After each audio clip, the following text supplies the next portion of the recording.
दरअसल ये कहानी है एक ईमानदार किसान लक्ष्मण की।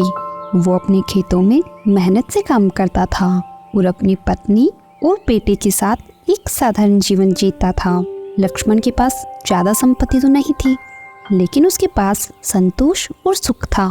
उसे अपने परिवार से बहुत प्यार था और वो उनकी हर जरूरत पूरी करने के लिए दिन रात मेहनत करता था।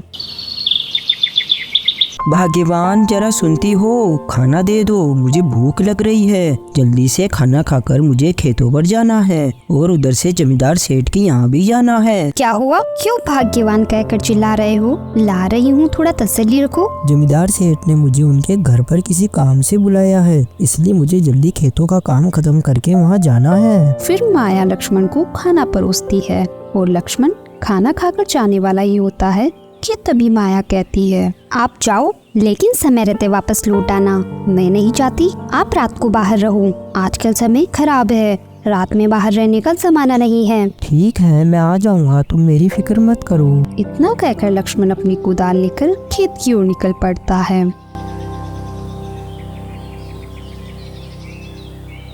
दिन भर खेत में काम करने के बाद शाम होने पर लक्ष्मण जमींदार सेठ से मिलने के लिए उनके घर जाता है। अरे लक्ष्मण भाई, कैसे हो? परिवार कुशल पूर्वकता तो है ना? हाँ सेठ जी, आपकी दुआ और प्रभु के आशीर्वाद से सभी सही कुशल है। लक्ष्मण, आजकल खेतों में काम कैसा चल रहा है? इस बार पिछले साल से ज्यादा खेती करना है, इसलिए थोड़ा खेतों में ज्यादा मेहनत करना पड़ेगा। मैं इस बार अपने बच्चे को पढ़ाने के लिए शहर भेजना चाहता हूँ। अगर समय ने साथ नहीं दिया तो तुम क्या करोगे? सेठ जी, मैं पूरी कोशिश करूँगा, आगे ईश्वर की माया है। अरे लक्ष्मण भाई, बात करते करते जो काम के लिए मैंने तुम्हें बुलाया था वो काम तो मैं तुम्हें बताना भूल ही गया। लक्ष्मण, कल सुबह तुम्हें मेरी बैलगाड़ी में 50 बोरी गेहूं की लेकर रामपुर गांव जाना है और रामपुर गांव में मेरे मित्र पंकज के यहाँ पहुँचाना है। मैं किसी काम से दूसरे गांव जा रहा हूँ और ये काम करने के लिए मुझे कोई आदमी नहीं मिल रहा, इसीलिए मैंने ये काम तुम्हें सौंपा है। बस इतनी सी बात, मैं आपका काम कर दूंगा सेठ जी। लक्ष्मण, इस काम के बदले मैं तुम्हें अपनी 20 बीघा जमीन खेती करने के लिए दे दूंगा। तुम जितनी भी फसल करोगे उस फसल का आधा हिस्सा तुम्हारा होगा और आधा मेरा। 20 बीघा जमीन सेठ जी, क्या आप सच कह रहे हैं? हाँ लक्ष्मण, मैं बिल्कुल सच कह रहा हूँ। तुम उस जमीन पर खेती करना और अपने बच्चे को खूब पढ़ाना लिखाना। आपका बहुत बहुत धन्यवाद सेठ जी। अब मैं मेरी जमीन और आपकी जमीन दोनों पर बहुत मेहनत से खेती करूँगा। ऐसा कहकर लक्ष्मण अपने घर की ओर निकल गया।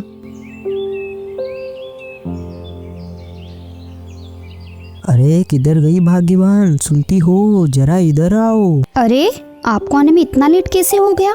आप तो बोले थे शाम होने से पहले लौट आएंगे, और क्या बात है, आप इतने खुश कैसे नजर आ रहे हो? तो सुनो भाग्यवान, कल सवेरे सेठ जी के काम से मुझे रामपुर गांव जाना है। वहाँ सेठ जी के मित्र पंकज के यहाँ 50 बोरी गेहूं की पहुँचानी है और इस काम के बदले सेठ जी मुझे उनकी 20 बीघा जमीन खेती करने के लिए दे रहे हैं और उन्होंने कहा है उस जमीन पर जितनी भी फसल उगेगी उस फसल का आधा हिस्सा उनका होगा और आधा हिस्सा वो मुझे देंगे। भाग्यवान, ये सब प्रभु की कृपा है। क्या सच में सेठ जी ने ऐसा कहा? ये तो बहुत ही खुशी की बात है।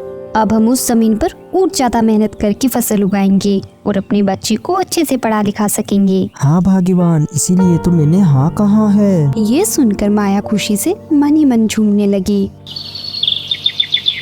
फिर अगले दिन सुबह होने पर भाग्यवान, मैं जा रहा हूँ सेठ जी के यहाँ से बैलगाड़ी को लेकर रामपुर गांव के लिए। ठीक है, ध्यान से जाना और समय रहते घर वापस लौट आना। ठीक है, मैं शाम होने तक वापस आ जाऊँगा। पिताजी, शाम को आओ जब मेरे लिए समोसे लेकर आना। ठीक है बंटी बेटा, ले आऊँगा। ये कहकर लक्ष्मण अपने घर से चला गया। फिर जमींदार के यहाँ से बैलगाड़ी को लेकर रामपुर गाँव की ओर निकल गया।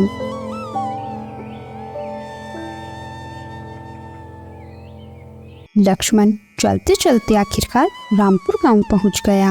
अरे नमस्ते लक्ष्मण भाई, कैसे हो? और सभी सोनपुर वासी कैसे हैं? नमस्ते पंकज भाई, मैं ठीक हूँ। और आप कैसे हो? और हमारे सोनपुर वासी भी सभी ठीक है। अरे लक्ष्मण भाई, मैं ठीक हूँ। रामपुर गांव कैसे आना हुआ? पंकज भाई, जमींदार साहब ने आपके लिए 50 बोरी गेहूं की भिजवाई है, इसीलिए मैं सोनपुर से रामपुर गांव आया हूँ। अरे हाँ, मैं तो भूल ही गया था। मैंने ही उनसे 50 बोरी गेहूं मंगवाए थे। ठीक है पंकज भाई, अब मैं चलता हूँ, मुझे रात होने से पहले घर पहुँचना है। अरे लक्ष्मण भाई, इतनी दूर से आए हो, थोड़ी देर आराम कर लो। थक गए होंगे, फिर थोड़ी देर आराम करने के बाद चले जाना। अरे नहीं पंकज भाई, इतनी दूर जाना है, धीरे धीरे चलता हूँ, और जहाँ कहीं भी मुझे थकान होगी मैं वहीं थोड़ी देर बैठकर आराम कर लूँगा। ये कहकर लक्ष्मण अपने गांव सोनपुर के लिए निकल पड़ता है।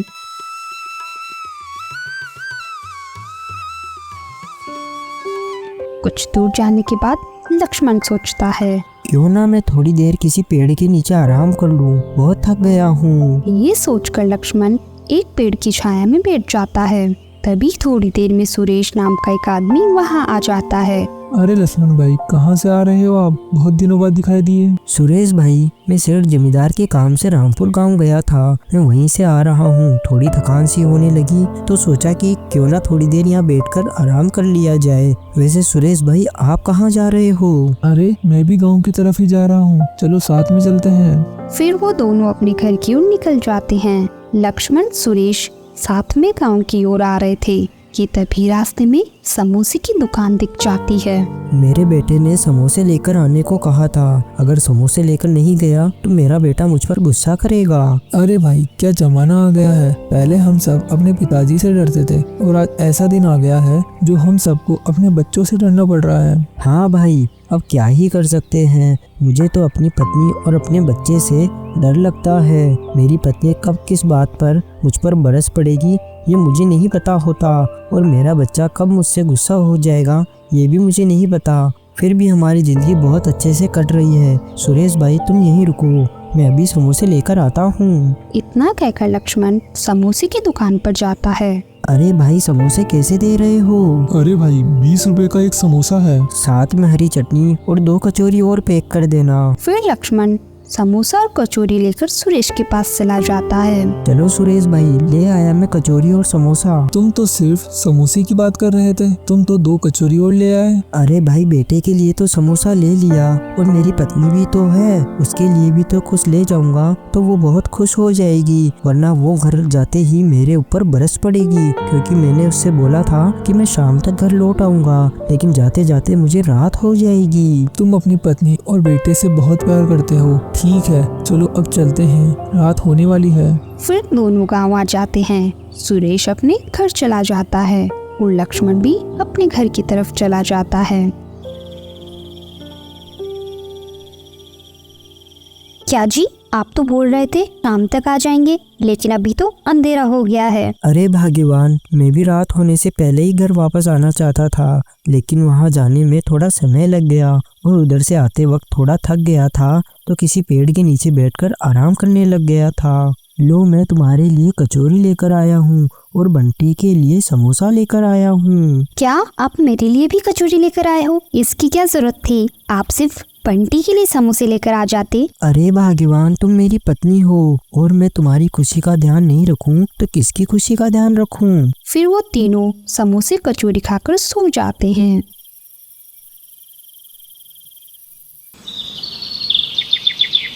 फिर अगले दिन जमींदार सेठ वादे के हिसाब से लक्ष्मण को 20 बीघा जमीन दे देता है, जिस पर लक्ष्मण दिन रात मेहनत करके ढेर सारा अनाज उगाता है।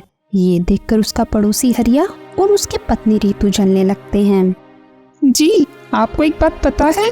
गांव के सभी लोग बोल रहे थे लक्ष्मण को जमींदार सेठ ने 20 बीघा जमीन दी है खेती करने के लिए। मैंने भी सुना तो है, और अपन इसमें कर भी क्या सकते हैं, लेकिन मुझसे इस लक्ष्मण की खुशी देखी नहीं जा रही। अरे वो तो पहले ही इतना अच्छा कमाता था, और अब तो उसके पास 20 बीघा जमीन और आ गई। वो तो अब अमीर बन जाएगा और हम गरीब के गरीब रह जाएंगे। हमें कुछ ना कुछ तो ऐसा करना होगा जो वो भी हमारी तरह गरीब हो जाए। तो तुम ही अपना दिमाग चलाओ, मेरे दिमाग में तो कुछ भी नहीं आ रहा। अभी आप 6 महीने रुक जाइए, पहले लक्ष्मण की सारी फसल तैयार हो जाने दीजिए। और उधर लक्ष्मण और उसकी पत्नी और उसका बेटा तीनों जमींदार के खेत में बड़ी ही मेहनत से काम करते और देखते ही देखते 6 महीने बीत गए और उनकी पूरी फसल तैयार हो गई। तो फिर एक दिन अब आप एक काम करिए, सभी के सोने के बाद जमींदार को खेतों में आग लगा देना, वरना फसल कल कट जाएगी तो हम कुछ नहीं कर पाएंगे। ठीक है, मैं ऐसा ही करूँगा। अब तो वो हम दोनों के जीते जी कभी भी राजा नहीं बन सकता। फिर रात होते ही हरिया चुपचाप जमींदार के खेत की तरफ चला जाता है और जमींदार के खेत में आग लगा देता है और वहां से भाग जाता है।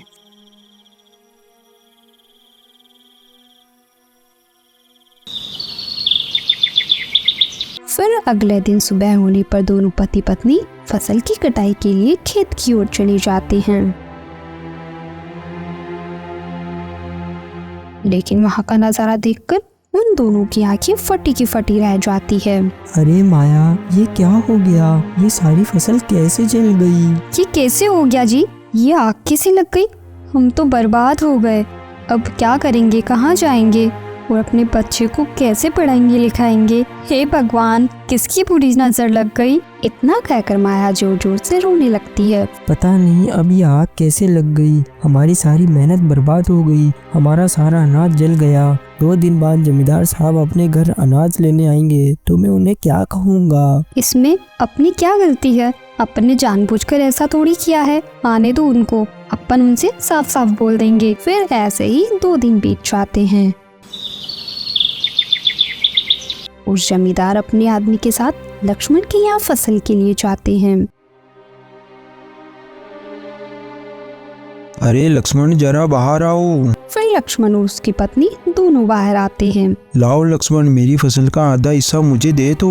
लेकिन डर की वजह से लक्ष्मण कुछ नहीं बोलता। क्या हुआ लक्ष्मण, तुम इस तरह मुंह लटकाए क्यों खड़े हो? कुछ बोलते क्यों नहीं? सेठ जी, आपके खेत की पूरी फसल जल गई। जब मैं शाम को आया था जब तक सब कुछ ठीक था, लेकिन जब अगले दिन सुबह फसल काटने के लिए हम दोनों खेतों में वहाँ गए तो वहाँ जाकर देखा कि सारा खेत जला हुआ था। लक्ष्मण, मुझे भी पैसों की जरूरत है। मैं वो अनाज बेचकर अपने बेटे की हॉस्टल की फीस भरूंगा, क्योंकि मैंने बड़े बेटे को शहर में अच्छे स्कूल में डाला है तो उसकी स्कूल की फीस 50,000 रुपए थी और मैं इस फसल को बेचकर उसकी हॉस्टल की फीस भरना चाहता था। सेठ जी, ये सब मैंने जानबूझकर थोड़ी किया है। मुझे भी अपने बेटे को अच्छी स्कूल में पढ़ाना था। मैंने भी आपके खेतों में बहुत मेहनत की थी। लक्ष्मण, मुझे वो सब नहीं पता। मुझे मेरी फसल का आधा हिस्सा चाहिए और अगर तुम्हारे पास मेरी फसल का हिस्सा नहीं है तो मैं तुम्हारी 5 बीघा जमीन और तुम्हारा घर ले रहा हूँ। सेठ जी, आप ये क्या कह रहे हैं? मैं अपनी पत्नी और अपने बच्चे को लेकर कहाँ जाऊँगा? थोड़ा तो रहम कीजिए सेठ जी। मुझे तुमसे कोई लेना देना नहीं है। जब तुम मुझे 50,000 रुपए दे दोगे तो मैं तुम्हें तुम्हारी जमीन और तुम्हारा घर दे दूंगा। अब तुम अपनी पत्नी और अपने बच्चे के साथ यहाँ से चले जाओ, वरना मुझे धक्के देकर यहाँ से तुम्हें भगाना पड़ेगा। फिर लक्ष्मण अपनी पत्नी और अपने बच्चे को लेकर वहाँ से चला जाता है। पिताजी, मुझे बहुत जोर से भूख लग रही है, कुछ खाने को लेकर आओ ना। हाँ जी, दोपहर हो गई और अभी तक बंटी ने कुछ नहीं खाया। आप कुछ खाने का इंतजाम करिए ना। मैं क्या करूं, मुझे कुछ समझ में नहीं आ रहा, क्योंकि 6 महीने की मेहनत पानी में चली गई और सेठ जी ने भी अपने साथ अच्छा नहीं किया। मैंने कभी सोचा नहीं था कि अपने साथ इतना बुरा होगा, अपना इतना बुरा वक्त कभी आएगा। मेरे कुछ समझ में नहीं आ रहा कि मैं क्या करूं। अब लक्ष्मण के पास रहने को घर नहीं था और खाने को रोटी नहीं थी। ये वक्त लक्ष्मण के लिए बहुत ही कठिन था। सुनिए जी, मैं रेतु के यहाँ जाती हूँ और उससे कुछ रोटियाँ मांग कर ले आती हूँ। आप दोनों जब तक यही बैठो ना, कहकर माया रेतु के यहाँ चली जाती है। रेतु बहन, कुछ रोटियाँ है क्या? मेरे बच्चे ने सुबह से कुछ नहीं खाया, उसको भूख लग रही है।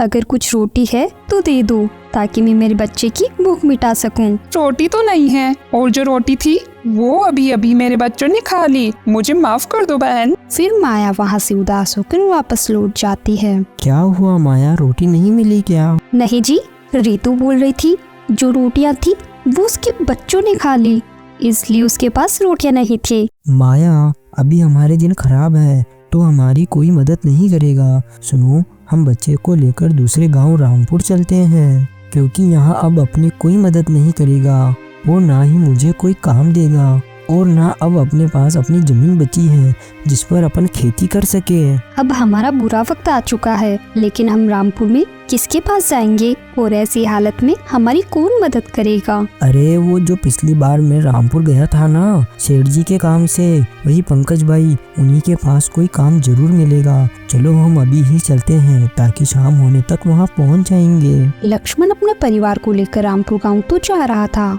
लेकिन लक्ष्मण को अपने गाँव से बहुत लगाव था। वो अपने खेत और घर को छोड़कर कहीं और नहीं जाना चाहता था। फिर भी परिवार की देखभाल के लिए उसने दूसरे गांव जाने का निर्णय लिया और रामपुर गांव जाने के लिए रवाना हो गए। शाम होने तक लक्ष्मण अपने परिवार के साथ पंकज के यहाँ पहुँच गया। पंकज भाई, मेरे लायक कोई काम है क्या? क्योंकि मैं बर्बाद हो गया हूँ। इस तरह लक्ष्मण सारी बात पंकज को बता देता है। हाँ, मुझे भी किराने की दुकान में एक आदमी की जरूरत है। तुम चाहो तो उस जगह पर काम कर सकते हो, और रहा तुम्हारे रहने का इंतजाम तो तुम मेरे इस घर में रह सकते हो, क्योंकि मैंने अपने लिए एक नया घर बनवा लिया है। तब से इस घर में कोई नहीं रहता। आपका बहुत बहुत शुक्रिया पंकज भाई। और हाँ, मैं आप सभी के राशन का इंतजाम अभी कर देता हूँ। फिर पंकज दुकान से कुछ राशन का सामान लेकर लक्ष्मण को दे देता है। फिर ऐसे ही 3 साल बीत जाते हैं। माया, हमने इस गांव में आकर बहुत पैसा बना लिया है, लेकिन मैं अब अपने गांव जाना चाहता हूँ और वहीं एक जगह रहकर अपने बेटे को भी पढ़ाना चाहता हूँ। हाँ जी, ये तो अब बिल्कुल ठीक कह रहे हो। हमें अब बच्चे की पढ़ाई लिखाई पर ध्यान देना चाहिए, नहीं तो आगे चलकर ये ठोकरें खाता रहेगा। और मुझे भी अपने गांव की याद आ रही है। मैं पंकज भाई से बात करके आता हूँ। इतना कहकर लक्ष्मण पंकज के पास चला जाता है। पंकज भाई, जब से मैं यहाँ आया हूँ मैंने यहाँ पैसा तो बहुत अच्छा खासा बना लिया है, पर मुझे वक्त का पता ही नहीं चला। मेरा बच्चा अब धीरे धीरे बड़ा हो रहा है, पढ़ाई कराना भी ज़रूरी है और मैं भी अपने गांव जाना चाहता हूँ। वहीं किराने की दुकान खोल लूँगा और अपनी ज़मीन और अपने घर को वापस जमींदार साहब से आज़ाद करवा लूँगा। आपका बहुत बहुत धन्यवाद जो आपने मेरे बुरे वक्त में मेरा इतना साथ दिया और मुझे इतना काम सिखाया। हाँ, क्यों नहीं लक्ष्मण भाई, बच्चों की पढ़ाई लिखाई भी बहुत जरूरी है, नहीं तो ये भविष्य में कुछ नहीं कर पाएंगे। तुम जब चाहो तब जा सकते हो। ठीक है पंकज भाई, मैं अपने परिवार को लेकर आज ही अपने गांव के लिए निकल जाता हूँ। फिर लक्ष्मण अपने परिवार के साथ गांव लौट आया और अपने लिए एक नया घर बनवाया और गांव में ही छोटी सी किराना की दुकान शुरू किया। उसके अनुभव और मेहनत की वजह से उसकी किराना की दुकान बढ़ने लगी। उधर उसके पड़ोसी हरिया की पत्नी रीतू अब इस दुनिया में नहीं रही।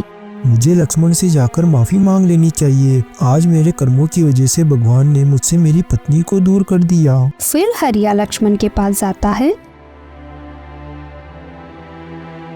मुझे माफ कर दो लक्ष्मण भाई, मेरे कर्मों की वजह से भगवान ने मुझसे मेरी पत्नी को छीन लिया। 3 साल पहले मैंने ही जमींदार साहब के खेत में आग लगाई थी, उसकी सजा मैं अब तक भुगत रहा हूँ। तुम मुझे जो भी सजा दोगे वो मुझे मंजूर है। तुम्हें तुम्हारे कर्मों की सजा भगवान ने दे दी है, मैं तुम्हें क्या सजा दूं? इसलिए कभी तुम किसी खुशहाल परिवार को बर्बाद मत करना, क्योंकि सबकी हाय लगती है। अब जाओ यहाँ से, मुझे तुम्हारी शक्ल नहीं देखना। तो दोस्तों, हमें इस कहानी से यही सीख मिलती है कि हमें किसी के साथ भी कभी बुरा नहीं करना चाहिए, नहीं तो भगवान भी हमारे साथ वैसा ही करते हैं। और एक मनुष्य का वक्त ही है जो उसे सब कुछ सिखा देता है। किसी का बुरा वक्त है तो वो मेहनत करके अपना अच्छा वक्त वापस लेकर आ सकता है। Thanks for watching.